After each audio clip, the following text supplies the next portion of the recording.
we are honored to recognize a leader whose vision, determination, and generosity have left an indelible mark at Houston's sports, business, and philanthropic communities.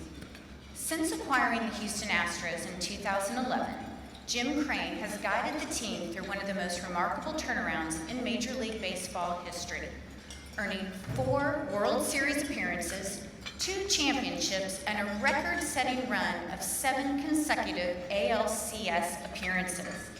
A standout college pitcher turned visionary entrepreneur, Jim Crane built global logistics companies from the ground up, including Crane Worldwide Logistics, while also investing in Houston's growth through transformative developments, signature community programs, and a world-class sports infrastructure. Through the Astros Foundation and Astros Golf Foundation, he has directed millions of dollars to local nonprofits, revitalized the Houston Open, and invested in projects that will benefit Houstonians for generations to come. It is my great privilege to introduce this year's Lifetime Achievement Award recipient, Jim Crane.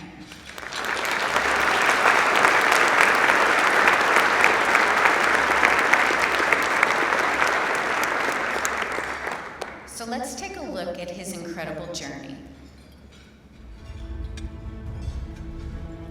What I most admire about Jim is, notwithstanding his incredible success as a self-made businessman, he's remained the same humble, kind person I met over 30 years ago. Hey Pop, what I admire about you in business is your instincts, your conviction, and how you always bet on yourself. He treats everyone with a tremendous amount of respect, and that kind of permeates throughout the organization. Resiliency, he came here with nothing, he was able to build an empire, always working hard, always treating people the right way. He's an example to follow. And he works harder than anyone else in this building, and that drives us to work just as hard. Mediocre, average, just isn't in his vocabulary. He is the most competitive person I've ever met, and he competes to win. He works as hard as I've seen anybody in my entire life, and he cares about people.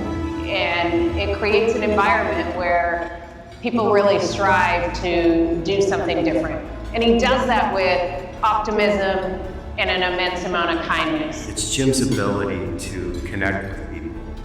He makes you feel like you are the most important person, customer, client at that moment, at that time. And that ability is extremely special. I've known you for close to 20 years. And I see the way that you treat the staff, the players, the fans, everybody that's in the clubhouse, and it's nothing but class and dignity and respect. People really matter to Jim, and that is front and center in how he builds relationships. It's been the backbone of his success as a businessman, a team owner, and a community leader. He treats everyone, whether a president or a stadium groundskeeper, with respect and dignity. His generosity to our community, his friends and family matches his achievements. He invests personal time in the people and the relationships to better understand what matters to them and what success looks like from their perspective. And encourages people to take risks, to do great things. A man whose leadership, vision, and unwavering commitment have left an unforgettable mark on Houston, his colleagues, friends, and family. What I appreciate the most about Mr. Crane is his dedication to the Astros and the city of Houston. No matter the obstacles you face, I always admire your relentless determination to grow and expand your businesses that led to the creation of so many job opportunities in our communities around the world. Jim looks at every lever of the business. Not only does he build a perennial winner in Major League Baseball, he runs a great company. Jim's willingness and passion to be successful and to be a winner. From transforming the Houston Astros into a championship-winning franchise to building a global logistics powerhouse like Crane Worldwide, you've shown us what it means to lead with excellence, integrity, and purpose. I'm hard-pressed to think of anyone more deserving for what you've done for our Houston community and for global business more broadly. It's been Chevron's honor to partner with the Astros for many years, and also to work with Jim on any number of other things to benefit the community. We truly admire your dedication, vision, and leadership. With excellence and purpose, you've transformed the Astros into one of the most respected franchises in MLB and made a lasting impact on Houston through your generosity and community spirit. Dad, your legacy is woven into every fabric of the city. You've revitalized downtown, brought joy to millions of fans, and invested deeply in our community. Whether it's through charitable initiatives, economic development, or simply inspiring the next generation of leaders, you've made Houston better. Jim, I couldn't think of anybody more worthy of this recognition. Jim, congratulations on being honored with the Houston Business Journal's Lifetime Achievement Award. Congratulations, Mr. Crane, to the Lifetime Achievement Award. Jim, congratulations on being recognized for this Lifetime Achievement Award. It's well deserved. Congratulations on receiving the 2025 Lifetime Achievement Award. Congratulations on this award. You so deserve it. Congratulations on the Most Admired CEO Lifetime Achievement Award. Congratulations, Jim. You deserve it. Congratulations on your HBJ CEO award. Jim, congratulations. There is no one more deserving. Jim, I'd like to congratulate you on your Lifetime Achievement Award. Congratulations. Congratulations, Mr. Crane. Very well deserved. Jim-san, congratulations. Couldn't think of anybody more deserving than you, and congratulations on your day. Congrats, Jim. We love you, buddy. You've shown us that the great CEOs don't just build companies, they build communities. Congratulations, Dad. This award is well deserved, and your legacy will continue to inspire us all.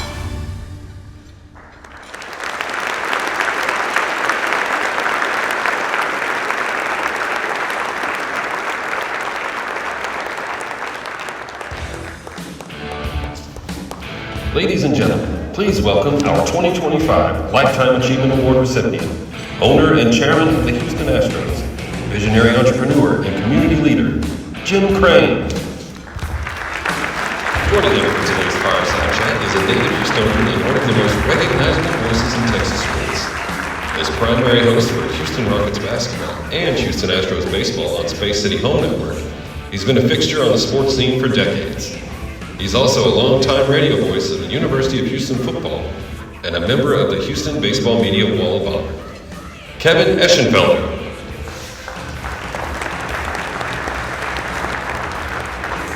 Please welcome Jim Crane and Kevin Eschenfelder.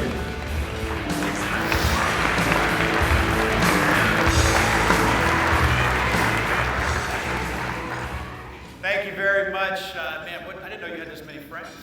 I didn't either, but I'm glad they're here. Pretty good. That's pretty good. Hey, we wanted to spend 10 minutes and you can read the bio. You can find out everything you need to know about Jim by looking on the internet. But we're going to do a little behind-the-scenes stuff here and spend a little time. You know, when you get Lifetime Achievement Awards, a lot of times that's at the end of the career. You got a lot left in the tank. What does this mean to be recognized by your peers here with this honor?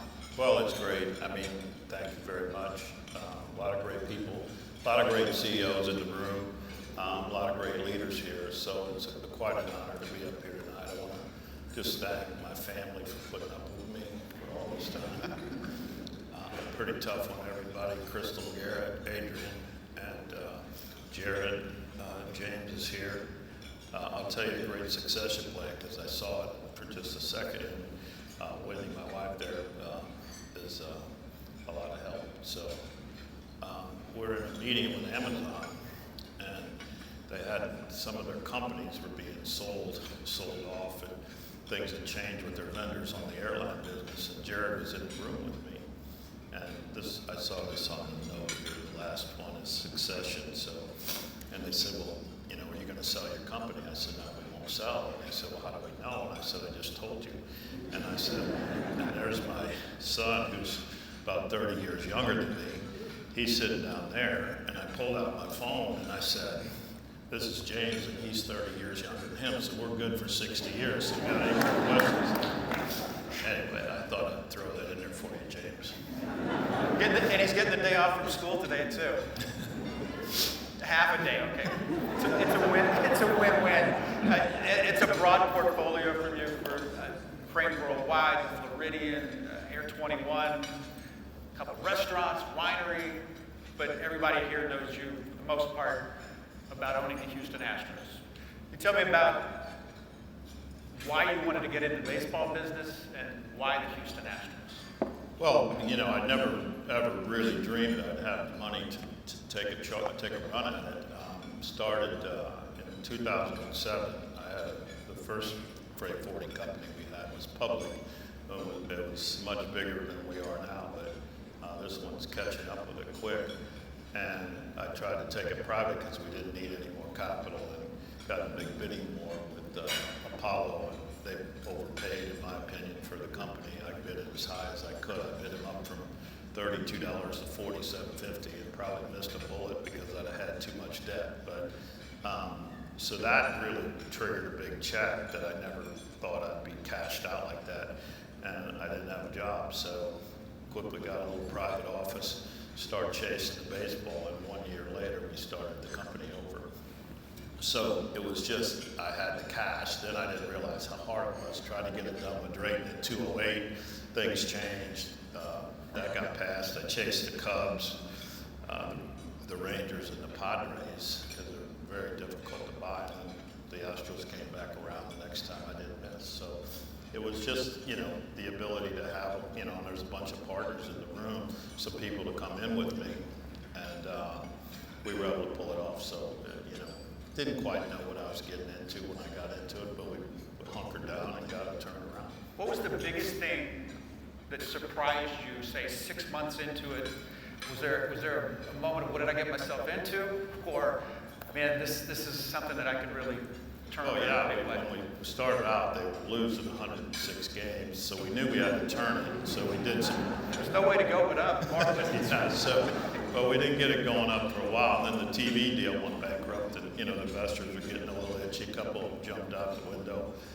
But we got the numbers right, and then just slowly, with the help with a good general manager, there was some, there's been some great people that have worked with us on the turnaround. Luna was kind of the architect. We had a good manager, and once we got it going, the revenue started going up thanks to all the supporters here. The team was doing 170 million, losing 20 when we bought it. A lot of bankers said, "You're going to lose all your money. Why are you buying it?" Not PNC though. But table right here. So we got it turned around and got the revenue moving up, and that's when we were continuing to be able to keep the consistency we have now. Is just getting the stadium better, good service, great place to be for a ball game, and all the other stuff. The community stuff really started to play in heavy when I realized the brand was so big that you could, if we're selling freight, they throw you out the front door. If you're selling tickets, sometimes they'll buy it. So that's kind of how we got going. You played college baseball. What did you learn? Because I know a lot of people talk about the life lessons they learned playing team sports. What did you learn as a college baseball player that you were able to carry over into your life and into your business world?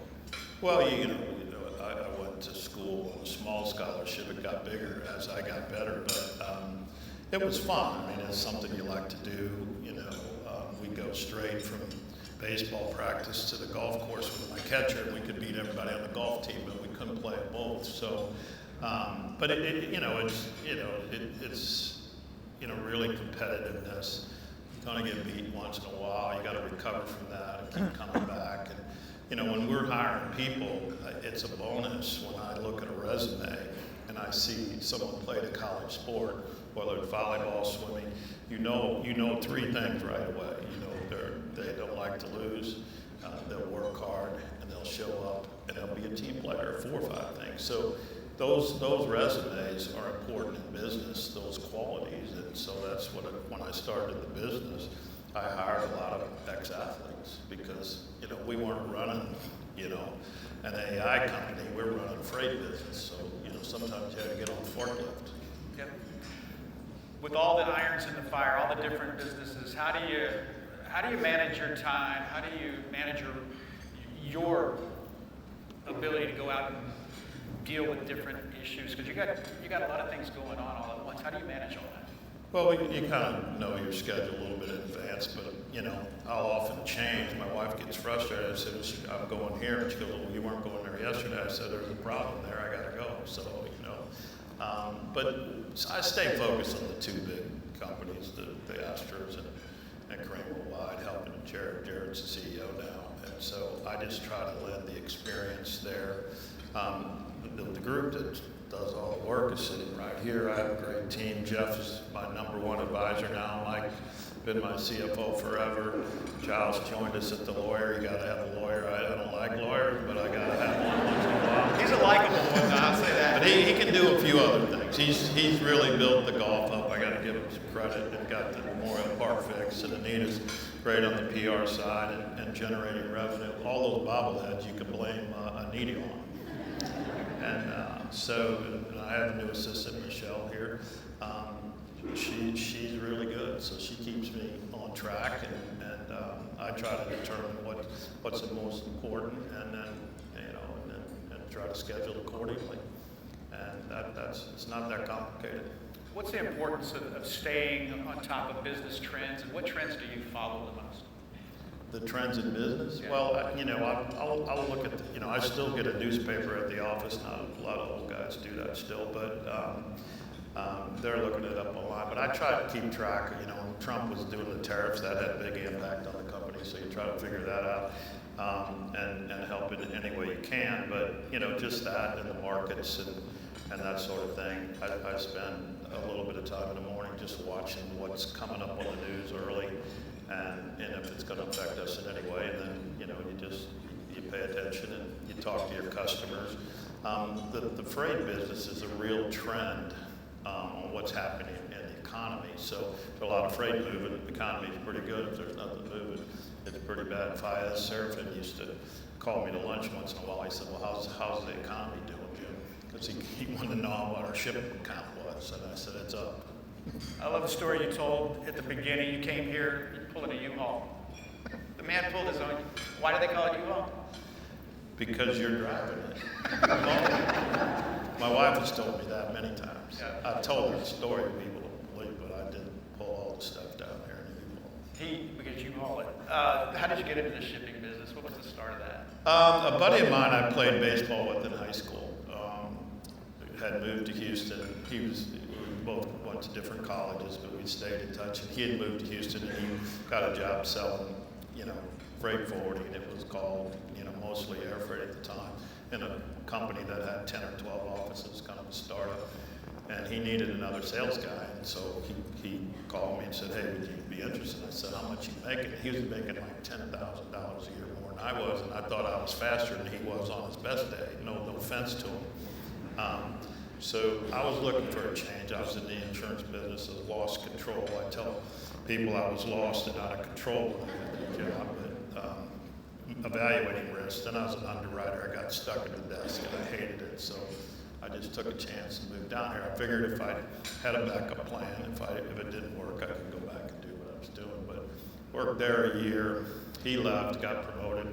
And then a couple brothers, Donnie Roberts is an old friend. He and his brother had a business. They had a partner. One week they didn't make the payroll. I couldn't afford to miss a paycheck. I called my older sister.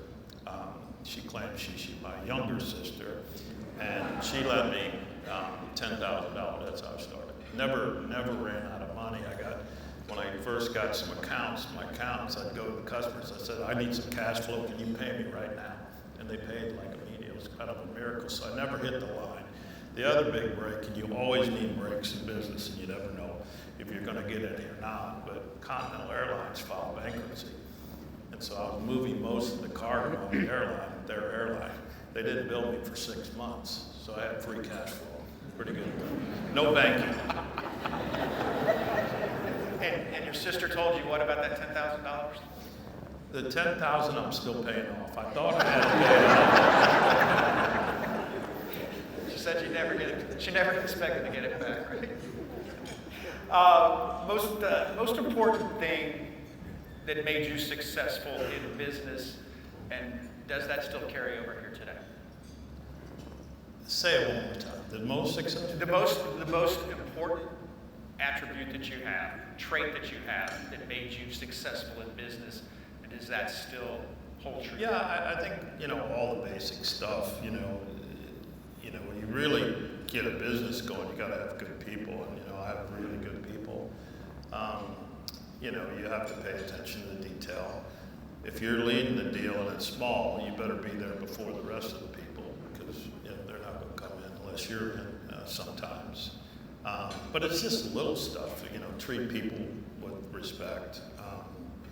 You know, I love going around the ballpark, picking up trash and talking to the staff, cleaning the windows. And, you know, I'll tell them my mom made me clean the windows. If you need some help, I'm here. And they just start laughing, you know. But those people matter. Everybody in your system matters. And so all the way to the top. And I think that gives you credibility with your staff. And if you treat them like that, you know, you got to fire some people sometimes, and you hopefully can promote a lot of people. But, you know, not everybody makes the cut. But you try to create a team effort where everybody wants to contribute in their particular areas. And if you get the best of the best, which I've had numerous times, you'll be very successful. It's just not me. It takes a whole bunch of people. Something to be said about a work environment that people enjoy coming to work, right? Yeah, no, you want to create a great place to work. You know, when I bought the Astros, we put in a gym. They didn't have a place. The staff didn't have a place to work out. We put in a cafeteria, and you know, tried to include them. We have town hall meetings.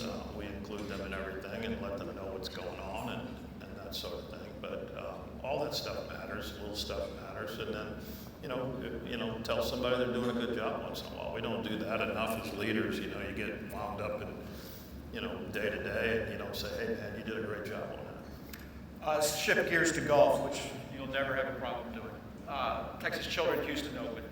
You breathe life into for the people that don't know, the Houston Open is one of the most historic golf tournaments on the PGA Tour. And it was in trouble. It was going away, and you breathed life into that. Why was that so important? Well, it kind of failed. One, because they had lost a big sponsor, but two, it was in the wrong location. And when you know, I'd go over there once in a while to get a hamburger, and I noticed that, you know, the history of it. They had a bunch of names on the board, and Arnold Palmer played there, Jackie Burke played there, Ben Hogan played there, and so they used to play the Houston Open there, and then it got moved out and moved around, and wasn't doing very well, and then it was gone. And so we decided that we could renovate the course. It took some time to get the city on board, but they eventually did it. But we could see the most valuable asset there, having been around the golf business a little bit. And Giles played in college, and he knew a lot about golf and a bunch of other people. So we just said, listen, we'll redo the course. I didn't know how I was going to raise the money or how much it was. I think it ended up being about $34 million. But this town will give you a chance. And so we went around and told, you know, a bunch of CEOs, this is what we're going to do. Chevron stepped up big time. They built a building.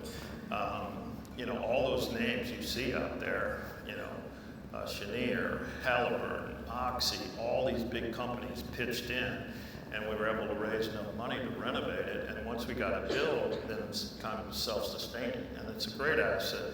You know, you can play it for $38, I think. It's in great condition. You know, it's been renovated. We can get it in tour conditions for now the players. This last year was the second year in the spring. We got relegated to the fall, but the last year we had Rory McIlroy and Scheffler there, and so Rory sent me a note and said, I'm coming back, Jim. It's a perfect practice course for the Masters. So I think it's really going to take off and continue to do good. And all that money raised now, anything over our cost, last year it raised $5 million for charities. So it's a system that just keeps giving back. Not only that, the driving range makes $3 million a year, and the golf course makes $1 million more. So the city had a break even or loser, now makes $3 million there that goes back into the parks department. So those kind of things, and when you guys help with those things, they really work. We're trying to do it at Herman Park now, so that one can be the same. I mean, it's not as good a piece of property. The golf course won't be a championship course, but a lot of people there, and that driving range will kill it. It's going to be difficult for him because I know, believe it or not, he doesn't like talking about himself, which made this. I really enjoyed this. I really appreciate this. But I wanted to know, when you look back, we talked about you still got a lot left in the tank and a lot of things left to do here in this community. But the legacy that Jim Crane will leave for the city, the community, most importantly, your family, what do you want that to be? Well, that's a good question. I mean, you know, you get involved in a lot of things, but what I figured out, you know, I couldn't say this right away. But now that I've seen what the brand can do and what the foundation can do, we've raised over $100 million just in the Astros Foundation, and the golf probably another 30 or 40. And that money goes back into the community. So I'm going to really focus on getting that to a bigger number where it's more of an endowment. When I first started the foundation in Houston, we had 30,000 in it. One Drayton had it. And so there was some there wasn't bad things happening. There was 2 events and the money wasn't going to the right place. And so I closed those out and then started the gala that helped the New Hope Housing. That's where the Little League fields we've done and maintained 23 of them. By the way, that one really worked for the kids in underserved areas.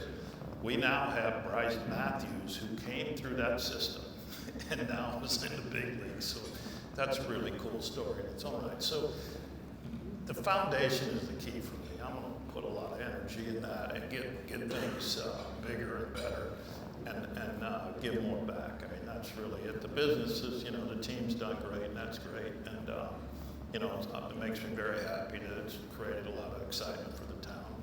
I know we've lost some games in a row, so just hang with us. It's okay. We got some more time, but, kind of some days, Wendy gets mad at me because you lost tonight, didn't you? Because I'm not real happy. It does affect you. I have to tell you, just like it affects you, it affects me. You want to win every game, but you're not going to. So you learn to deal with that. But that's the real key. This is a great town. They give you a chance if you show up. I mean, this town is unlike any other. I grew up in St. Louis. I couldn't even get an appointment with anybody, and here everybody just opens the door. So it's a great town. So thank you for all your help and helping us do the things we do. Ladies and gentlemen, Jim Crane.